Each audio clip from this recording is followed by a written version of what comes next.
Hey, what's up, AFC North Talk? Quincy Carrier here. Kind of want to recap the weekend in AFC North football. Let's start with talking about the Steelers versus the Philadelphia Eagles. Got a lot of flack for my breakdown of this game or preview of this game from Steeler fans. It's like anytime I don't think the Steelers are going to win, it doesn't count because Steeler fans just assume I'm hating on them. But what I pointed out was that, hey, the Steelers are a horrible matchup for the Philadelphia Eagles, or vice versa, right? The Eagles just match up really cleanly versus the Pittsburgh Steelers, especially if George Pickens is not going to be out there.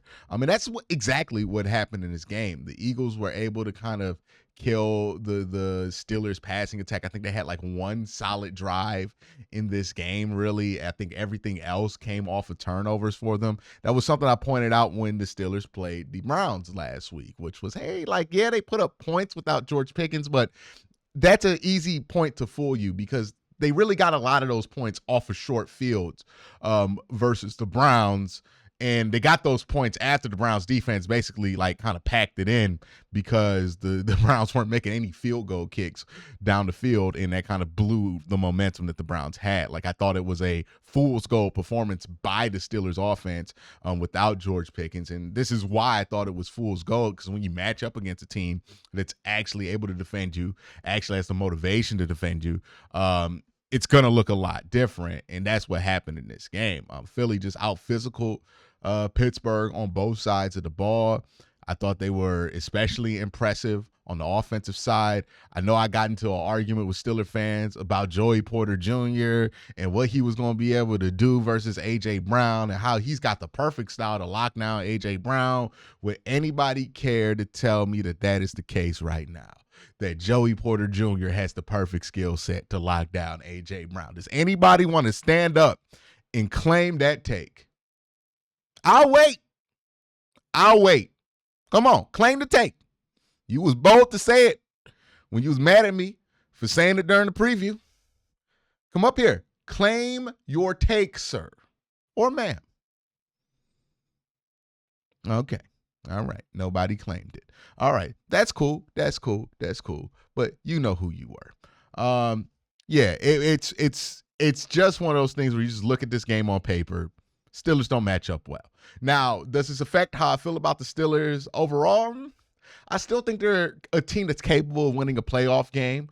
I don't know if they're capable of doing much more after that, right? Because their offense is so low margin of error in order to work, and that stuff usually stops working in the playoffs, right? Because in order for Pittsburgh's offense to work, they need George Pickens to play at a high level. They need some things to break their way in the run game. They need things to kind of break their way when it comes to the defense creating turnovers. If those things aren't happening, then the Steelers offense starts to kind of turtle in on itself. And that's why I don't think they're going to be a serious like championship contender this year, because when those things aren't happening, then Russ starts to look like old Russ. But I think they'll be good enough to win a game here in the playoffs.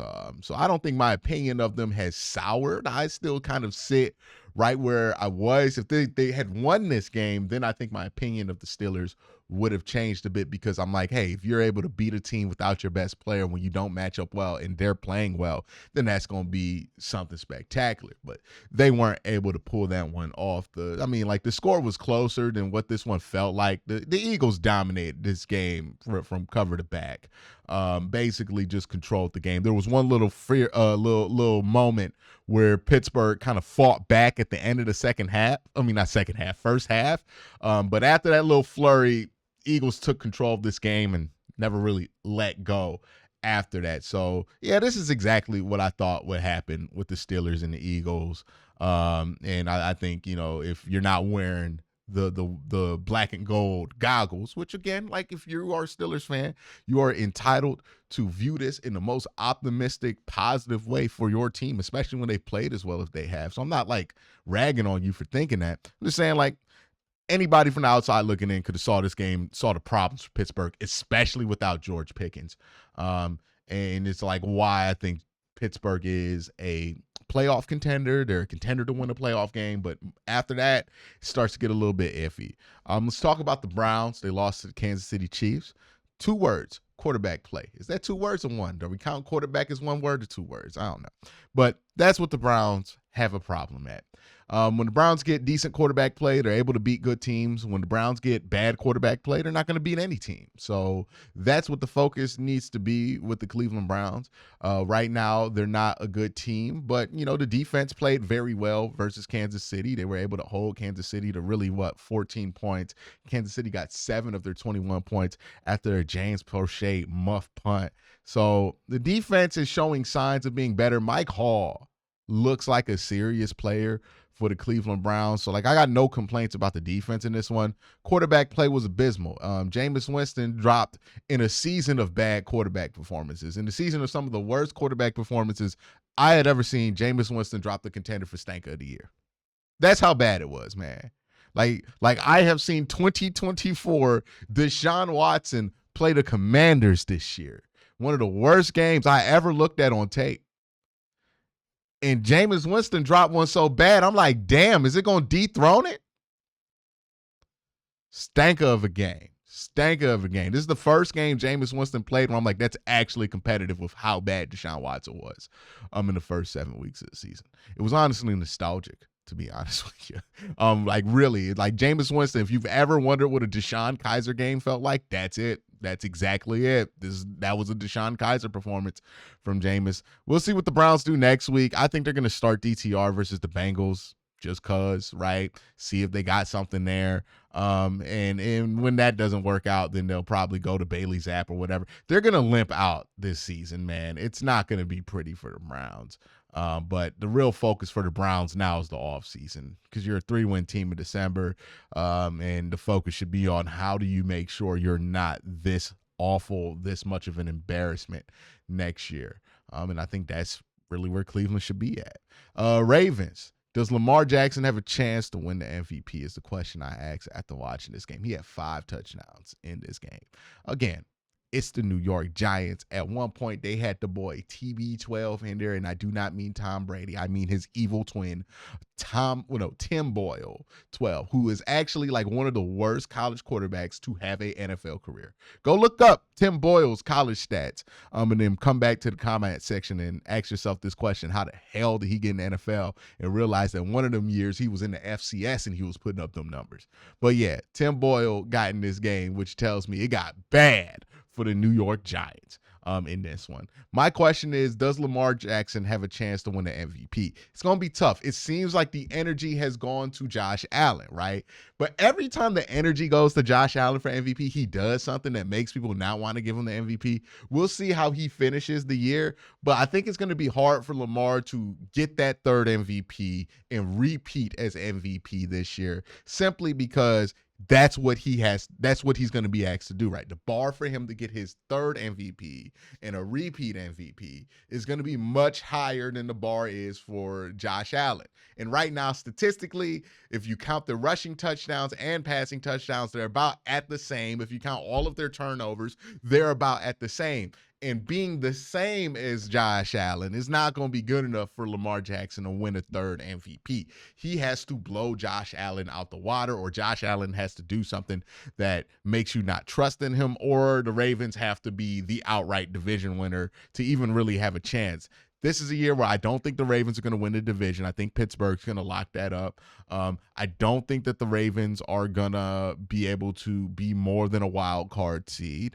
And given that Lamar won the MVP last year for, I believe, winning the division and being the 1 seed, it's just not going to happen, right? If Josh Allen gets the 2 seed and he has similar stats, MVP is probably going to have to be on his side. But yeah, that's what I leave here asking is, does Lamar have a chance to win the MVP? With the Bengals, that was a sloppy win for a sloppy team. I know Joe Burrow wasn't happy with this team, with this win after this game. My question about the Bengals is this. Does this season, where they're getting a superstar year out of both Jamar Chase and Joe Burrow, change how you view the Bengals ceiling? Because prior to this season, I thought of the Bengals as a team that always has a chance to get to the Super Bowl, if not win a Super Bowl, because of the strength of those two players. Now my faith is kind of wavered on that because I'm watching these two guys be great every week, and yet the Bengals are fighting to get the 7th seed. Like, am I overestimating just how much those two can overcome the other problems that the Cincinnati Bengals have inherently? That's going to be something to watch, right? Especially once the reality of a Jamar Chase contract becomes real, a potential T. Higgins contract becomes real, and then obviously the Joe Burrow contract. Like when you're paying now big time money, right? 20 mil for T. Higgins, 35 for Jamar Chase, whatever you're paying for Joe Burrow, right? 50, $60 million for Joe Burrow. And you got all of that on the books offensively. And now you got to create the defense with just draft picks in small level free agent signings. Are the Bengals going to be able to recreate what they had in 2021 and 2022 with that defense, with that supporting cast? Or is that going to be a one-time deal here with the Bengals going forward? And they're always going to be a really good offense that some years the defense is there and they're hot and they're playing well and they're a contender to win a division, but some years they didn't draft as well. A couple draft picks didn't hit. And now they're fighting to be the 7th seed, you know? So that's really my question about the Bengals. Like, how much does this season change how you view them as a threat in the AFC long term, given that the cap reality of those contracts is going to start hitting them? And look, the Bengals are not one of these franchises that spend a ton of cash. If you spend a ton of cash, you can get around some of the more constraining things about the salary cap, right? We see the Browns do it all the time.